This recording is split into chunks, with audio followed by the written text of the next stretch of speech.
Good evening, ladies and gentlemen. Welcome to the special bilingual edition of the news over La Télévision du Monde.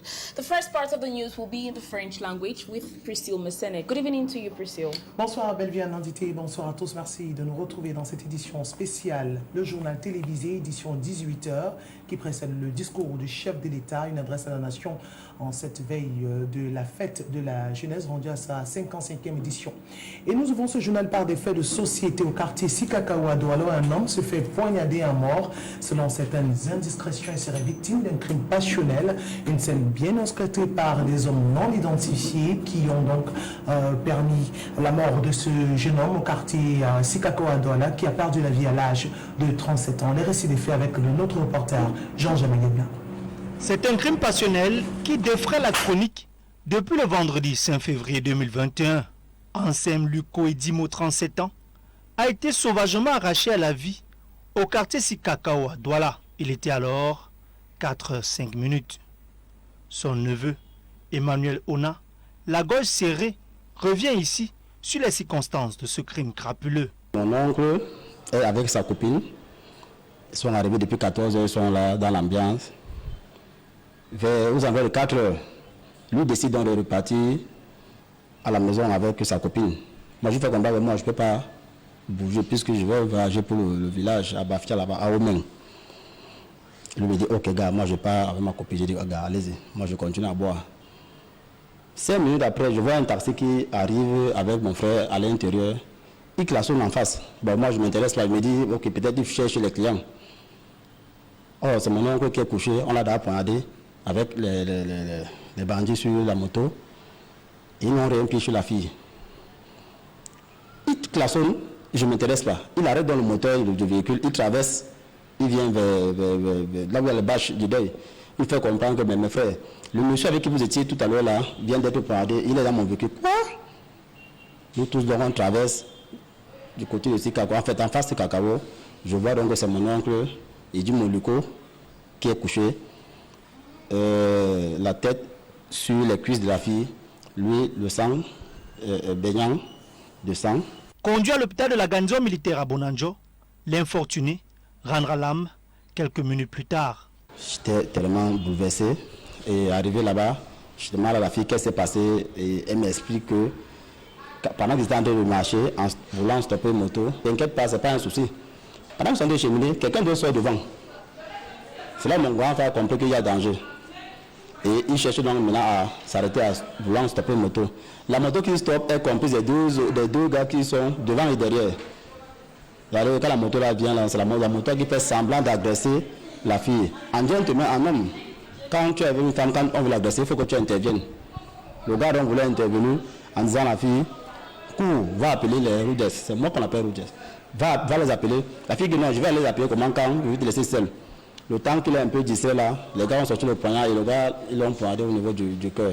Alexis Kevin Momra, petit ami du défunt et seul témoin connu de la scène du crime, lors d'une de ses récentes sorties sur les réseaux sociaux, a laissé entendre, nous citons, « T'as reçu le poignard pour moi. Je suis sans voix, j'ai le cœur meurtri. Tu me laisses à qui mon amour, tu resteras à jamais gravé dans mon cœur. Je te dois beaucoup. Une fois de plus, pardonne-moi mon chéri. » Pour les proches du disparu, et selon la version des faits relatés par la fille, Ansem Luko Edimo serait la victime d'un crime passionnel savamment orchestré par son rival. Oui, je crois que ça c'est un crime passionnel. Pourquoi? Parce que mon gars avait 2 téléphones. Il y a un téléphone qui ne se retrouve pas jusqu'à présent. L'autre téléphone même qu'elle a remis à la famille n'a plus de puce. La puce, je suis sûr que c'est pas la puce là que le mari a pu profaner les menaces à mon oncle. Et elle a dû enlever la puce, elle a caché la puce. Jusqu'à présent, la puce reste introuvée. Sur le plan juridique, l'affaire a été portée auprès de livrer tous ses secrets. Et la suite de ce drame dans nos prochaines éditions d'information par nos reporters Patrick Gagnon et Patrice Foucault. Et toujours dans le registre des faits de société, cette fois-ci, on parle de lutte contre le trafic d'intervention des éléments du groupement mobile d'intervention numéro 2. On parle bien sûr de M. Nguyen Joeli, âgé de 58 ans, dealer et cultivateur de cannabis, qui a été interpellé ainsi que 2 de ses clients. D'ailleurs, ces derniers ont été présentés à la presse en début de soirée de ce mardi 9 février 2021. Le récit avec Jean-Jamaï et Patrice Foucault. La plante Du chanvre indien transformé sur Élie, âgé de 58 ans. Ce chef de famille qui excelle dans la culture de cette herbe nocive pour la santé depuis plusieurs années. c'est les grains, c'est les poudres, ça nourrit, ça soigne le corps. Quand toi les poudres, ça soigne ça. C'est pas des catégories. Ce dealer et cultivateur du cannabis a déjà été écroué à plusieurs reprises à la prison pour les mêmes causes. Pourtant, ce trafiquant du marijuana prétend apporter un traitement adéquat pour les travailleurs de longue haleine. C'est le lèvre de Dieu, non? On cultive, on est fort pour cultiver. On cultive. Alors non, on cultive. Avant, on est même celui qui trouve son job. Oui, il travaille, ça l'encourage. Et il donne la force. Ça donne la force. Alors c'est bien. Après les bandits, là, je ne suis pas les bandits. Je suis que les travailleurs. Très bien. Ses clients, dont 2 parmi eux, ont également été présentés à la presse par la brigade anti-gang du groupement mobile d'intervention numéro 2. Se recrutent beaucoup plus dans les rangs des malfrats. Donc il travaille où est venu. Depuis quand vous le connaissez? Depuis quand est-ce qu'il a acheté chez vous? Depuis quand? Ça fait 1 an, ça fait 2 ans? Non, je ne peux pas. De travail. Vous les connaissez? Il dit je les voyais. Vous les connaissez? Je les voyais, je ne les connais pas, je les voyais. Vous les connaissez pas? Passé aux aveux complets, ce trafiquant du cannabis et ses 2 clients consommateurs seront déférés devant le tribunal compétent avant de regagner les geôles de la prison centrale de New-Bell.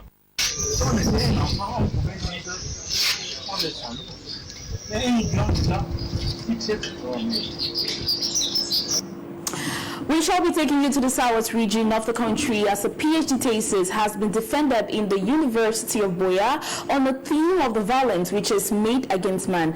The author of this, Dr. Catherine Taku, made strong recommendations as to how men are supposed to express themselves in case of violations of their rights. Let's get the details straight in the capital city of the South. Based in the Southwest region, has successfully defended a PhD on the topic Gender-Based Violence with a focus on violence against men in the Department of African Literature, headed by Professor Yenshu Emmanuel. The new PhD holder highlighted the reason for choosing to run, which a lady actually packed her husband's stuff and threw them out of the campus. And the guy used to come around for 2 days consecutively begging his wife. No one in society talked about it. The following recommendations were made to the male folks who tend not to report violence perpetrated against them because of strong patriarchy roles in Africa. I'm encouraging men to speak out. If you know that you're someone who is being violated, you should speak out because it is only when you report that a solution can be looked into. So we should start training young men and women as early as when they are still toddlers to know that there is no one sex that is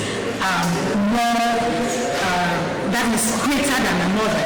When violence is reported, they should be taken seriously. The president of the jury, Professor Yenshu, highlights the relevance of these topics in contemporary times. She's treating the problem of violence against men. She says it's been reported, she says under-emphasized. And therefore, it's an issue that can be brought before and examined and become part of policy. Madam Catherine Ogok envisages her work to sensitize people and serve as an eye-opener for people as they'll get to understand that men are also victims of gender-based violence. A team of parliamentarians have paid a working visit to the Bafoussam Regional Hospital, which is partly under construction. This team, which was sent by the President of the National Assembly, Kavaye Yegejibril, in order to examine work which has been done so far at the level of this regional hospital in the West region. Vidin Akum Ama, Ebed Williams Kwamo, in the following report. Pour ce qui est de l'organigramme, en bas de cette spécification, bien sûr. 2 stages punctuated this parliamentary control of government action instructed by the President of the National Assembly, Kavaye Yegejibril. First, a technical meeting was held, which was chaired by the Governor of the West Region, Arafonka Augustine, which brought together deputies of the nation, all heads of the decentralized services concerned with the construction of the regional hospital of Bafoussam, those responsible for the control mission, and the contracting company. It emerged from the various presentations that the construction works of the regional center of Bafoussam started on the 18th of February 2017 for a period of 18 months. Several difficulties and the reorientation with the introduction of several services due to the advent of the CAN reduced the contracted period to 46 months. Till date, the fiscal execution rate is estimated at 97%. The provisional acceptance procedure is in progress. The time for the installation of biomedical equipment begins now, which will run until May 2021. All networks are connected to the center except the telephone network. The second highlight was for the deputies to go down to the field, followed by a guided tour at the Bafoussam Hospital Center, made up of 14 buildings, 3 annexes, and a capacity of 120 beds, offered to the West Region by the head of state as part of the 3-year emergency plan for a total cost of 3,438,888,238 francs CFA, all taxes excluded. However, the actors involved in the construction of this referral hospital advocated, amongst other things, for the construction of a restaurant, family reserve, and a water treatment plant. Jeunesse, résilience, défis, opportunités en temps de Covid-19, c'est le thème de la 55e édition de la fête de la jeunesse qui se célèbre ce 11 février 2021. Un thème décrypté par le délégué de l'éducation civique de la jeunesse pour le compte de la région du littoral. Écoutons-le au micro de nos reporters. Résilience, défis et opportunités en temps de Covid. Voici le thème de la fête de la jeunesse 2021. Si le président de la République s'adresse à la jeunesse et il espère que malgré le temps de Covid, les jeunes doivent avoir une attitude de résilience, c'est-à-dire une attitude à la positivité et à la croissance. Le Covid n'est pas une fatalité, le Covid n'est pas un blocage, on peut le transformer en une opportunité. À partir du Covid, la jeunesse des laboratoires, la jeunesse de la créativité, la jeunesse de l'innovation a continué à relever ces défis en trouvant des voies de contournement. Si le Covid a empêché le présentiel, le Covid nous fait développer le virtuel et avec le virtuel, nous pouvons atteindre 2 millions de jeunes au même moment, ce que nous ne pouvons pas faire dans une salle en présentiel. Voilà comment le temps Covid peut devenir une opportunité à exploiter pour que les jeunes gardent une attitude de résilience. Donc en résumé, le message du chef de l'État à travers ce thème, les jeunes gardent une attitude de résilience, de positivité, de croissance, de comment saisir les opportunités qui se présentent à elles, mais que le Covid ne soit pas le blocage où on baisse les mains. On vous dire que la parade du défilé est un élément sur 20 de la semaine de la 11e de la jeunesse. C'est un élément sur les 20. Ça signifie que les 19 autres activités depuis 10 jours sont en train de se dérouler dans divers arrondissements. Il y a eu des forums, il y a eu des quiz, il y a eu des vidéos, les visioconférences ont eu lieu. Il n'y a que la parade qui n'aura pas lieu le 11 février, mais dans chaque arrondissement du Cameroun, et à Douala particulièrement, nous avons dans chaque arrondissement une activité d'impact, mais qui n'est pas une activité de mobilisation de masse en un seul endroit. Vous aurez par exemple à Douala 4e une activité de remise des awards et autres aux jeunes, présidée par M. le sous-préfet. Vous aurez avec le maire de la ville de Douala à la place du gouvernement une activité de remise, rediffusion du message du chef de l'État et remise des distinctions honorifiques aux jeunes méritants dans le domaine du social, de la protection de l'environnement et des activités communautaires. Et dans chaque arrondissement, nous en aurons comme ça de manière symbolique. Donc, l'absence du défilé n'est pas la fin de la fête de la jeunesse. Concrètement. Et le 10 février 2020 dernier, le chef de l'État Paul Biya s'était adressé à la nation camerounaise. Un discours d'une quinzaine de minutes. Aujourd'hui, de la fête de la jeunesse célébrée ce 11 février avec une parade qui annule donc, une parade qui ne sera pas organisée liée aux questions sanitaires, notamment la pandémie à coronavirus. Reportage. Mes chers jeunes compatriotes, dans son discours à la jeunesse le 10 février 2020 dernier, Paul Biya évoquait déjà à l'entame la décentralisation et l'adoption par le Parlement du Code général des collectivités territoriales décentralisées, une véritable opportunité pour la jeunesse et le pays. Il s'agit en réalité d'une véritable révolution pacifique qui répond aux aspirations de nos concitoyens à une meilleure participation à la gestion des affaires locales. Parlant spécifiquement des jeunes, le chef de l'État a remis sur la table son objectif de faire de Cameroun une société pacifique, démocratique, juste et prospère. Je voudrais insister sur ce point, car il n'y a que trop d'endroits dans le monde, et notamment en Afrique, où la violence fait le malheur des peuples. Nous ne voulons pas de cela au Cameroun. Juste et prospère. Et à ce propos, le président de la République a exhorté le gouvernement en place à multiplier les efforts pour une éducation de qualité à l'endroit de la jeunesse camerounaise afin d'en faire des citoyens responsables et d'accès facile à l'emploi. Tout type d'enseignement confondu. Ces dotations budgétaires représentent en 2020 environ le 7e des dépenses de l'État. Des jeunes ayant reçu une bonne éducation et une bonne formation auront naturellement les meilleures chances de se comporter en citoyens responsables et d'accéder à l'emploi. En reconnaissant que cette formation adéquate répondrait à un problème épineux concernant la jeunesse, le chef de l'État Paul Biya s'est satisfait de la création de plusieurs milliers d'emplois, et ce malgré la situation économique précaire dans notre pays. L'État et le ministère de l'Emploi et de la formation professionnelle font tout ce qu'ils peuvent pour apporter des réponses. Le premier, par ses recrutements dans la fonction publique et l'armée. Le second, par la mise en œuvre des différents programmes d'aide à l'emploi. Malgré ce handicap, on peut toutefois se réjouir de ce que, selon les statistiques, un peu plus de 500 000 emplois ont été créés l'an dernier dans le secteur moderne de notre économie.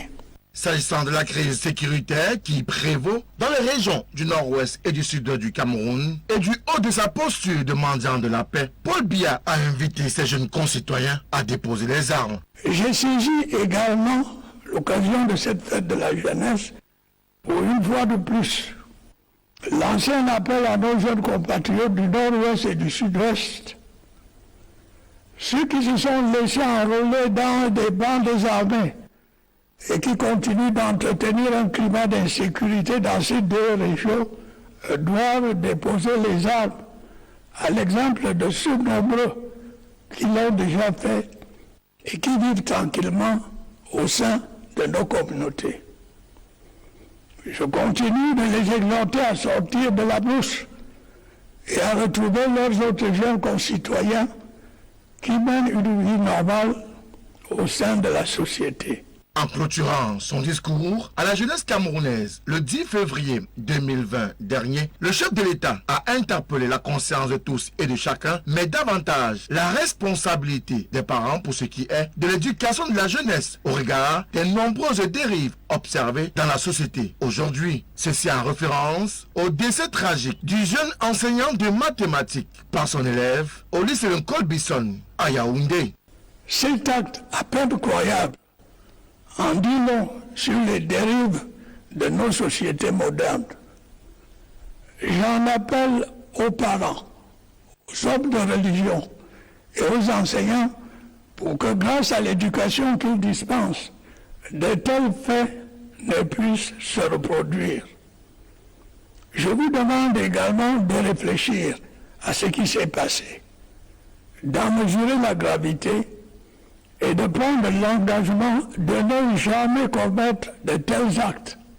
Que faut-il attendre du président de la République, Paul Biya, pour ce 10 février 2021, au moment où il s'adresse à la jeunesse, en cette veille de la célébration de la 55e édition de la Fête nationale de la jeunesse, au plus fort de la pandémie Covid-19 et de l'annulation de la grande parade du 11 février, la question taraude les esprits des élèves du primaire, du secondaire et du supérieur, tous jeunes du Cameroun, le fer de lance de la nation. Mes chers jeunes compatriotes, pour le bien de notre pays, j'ai besoin de vous.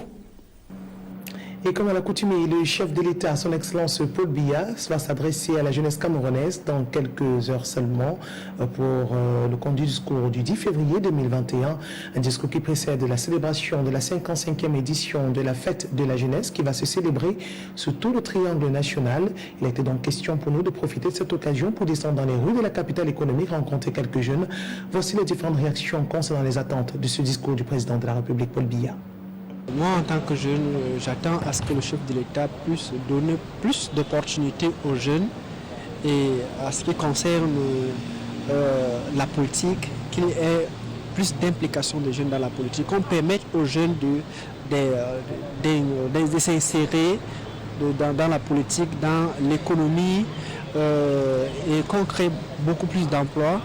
Et puisque moi je suis étudiant, j'attends le chef de l'État vraiment qu'il accorde de l'importance, comme il a dit, l'éducation. Et ce que j'attends concrètement du discours du chef de l'État ce soir, c'est vraiment qu'il implique la jeunesse dans ses projets.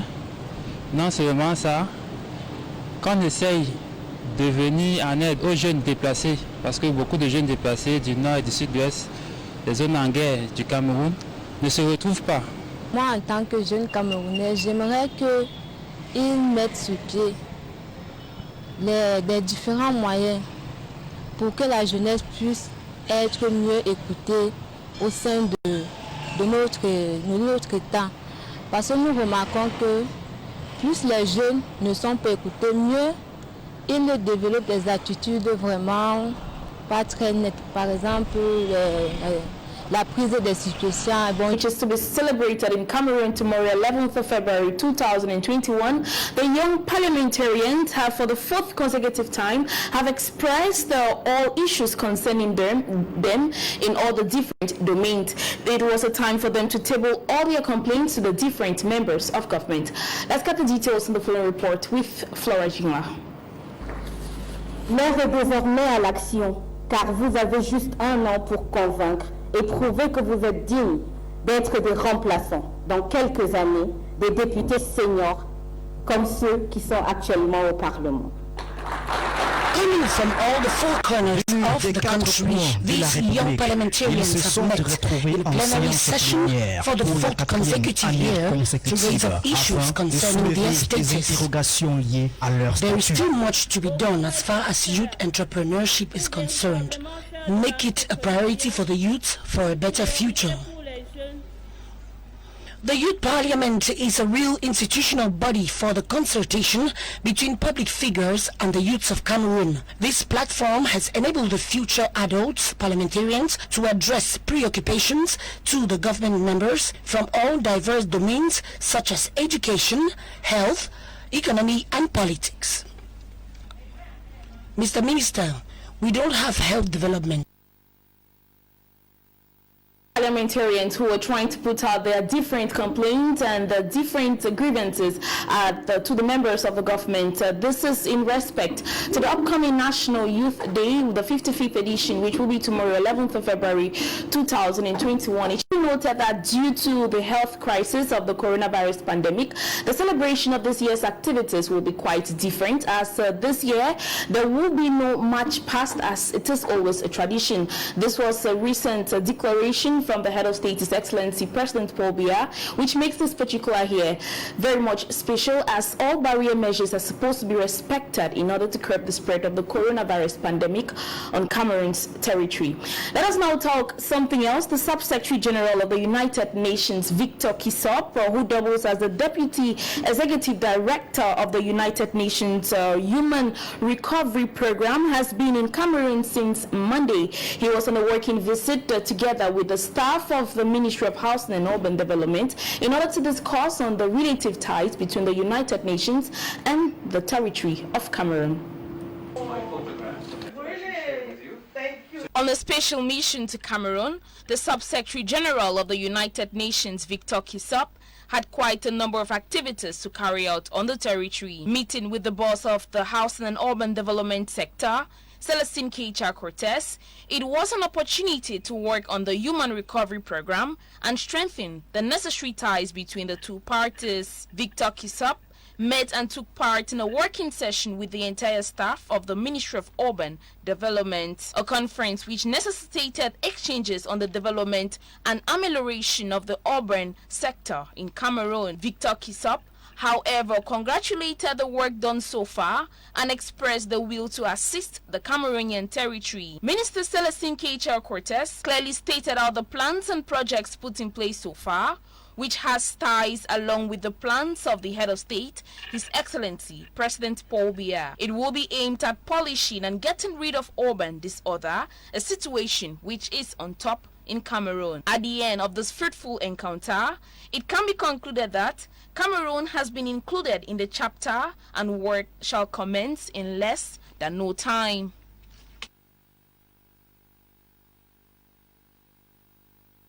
And now, ladies and gentlemen, we take you out of the country, giving you the public health crisis situation in South Africa, as South Africa's country has planned the coronavirus vaccination campaign, which will be launched with the Johnson & Johnson's vaccine instead of the AstraZeneca Oxford vaccine, whose credibility is so far still being doubted. Let's get the details in the full report with courtesy from African News. South Africa's planned coronavirus vaccination campaign will be launched with the Johnson & Johnson vaccine instead of the AstraZeneca Oxford vaccine, whose effectiveness is currently being questioned. Health Minister Zweli Mkhize announced this Wednesday. Given the outcomes of the efficacy studies, the Department of Health will continue its planned phase 1 vaccination, targeting the health workers using the Johnson & Johnson vaccine instead of the AstraZeneca vaccine. The Johnson & Johnson vaccine has been proven effective against the 501YV2 variant, and the necessary approval processes for use in South Africa are underway.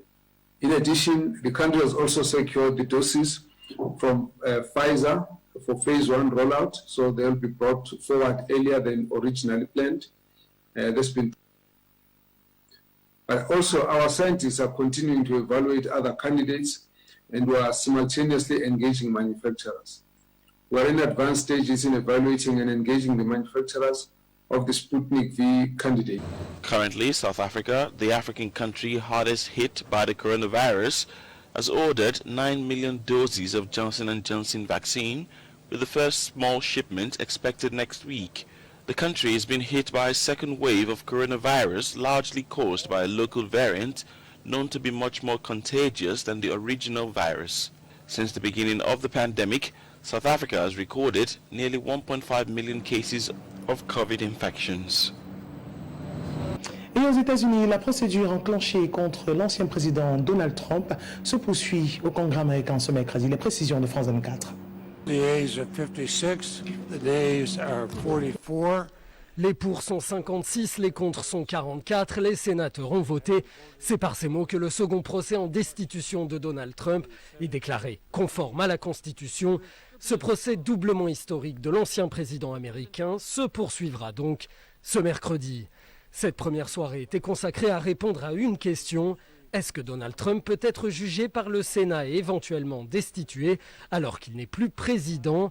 Pour le chef de l'accusation démocrate, le représentant Jamie Raskin, la réponse est oui, car il doit être jugé pour des faits commis alors qu'il était président, incitation à l'insurrection présumée lors de l'assaut contre le Capitole.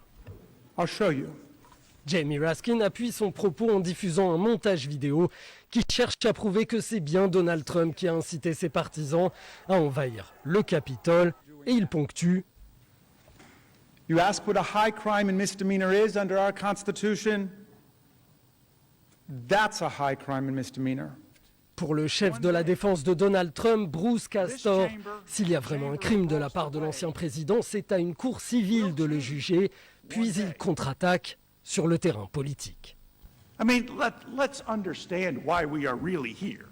We are really here because the majority in the House of Representatives does not want to face Donald Trump as a political rival in the future.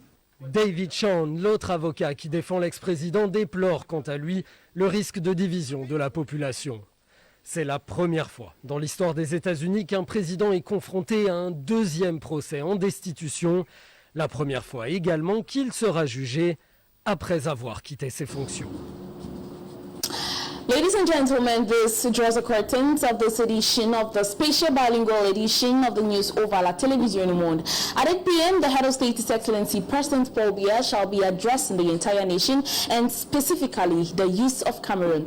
Happy Youth Day to you all viewers. Happy Youth Day to you, Priscille Messene. Merci, belle bienvenue, bonne fête de la jeunesse à vous aussi, à toute la jeunesse camerounaise. N'oubliez pas le rendez-vous dans quelques instants. Le chef de l'État va s'adresser à la jeunesse camerounaise pour cette 55e édition de la fête de la jeunesse. On est en adresse à la nation camerounaise qui va s'effectuer sur les antennes de LTM Télévision. Une émission spéciale aussi présentée par Frédéric Motomé, plutôt clair, qui revient sur ce discours du président de la République, Paul Biya, dans quelques instants. Allez, bonne suite de programme sur nos antennes.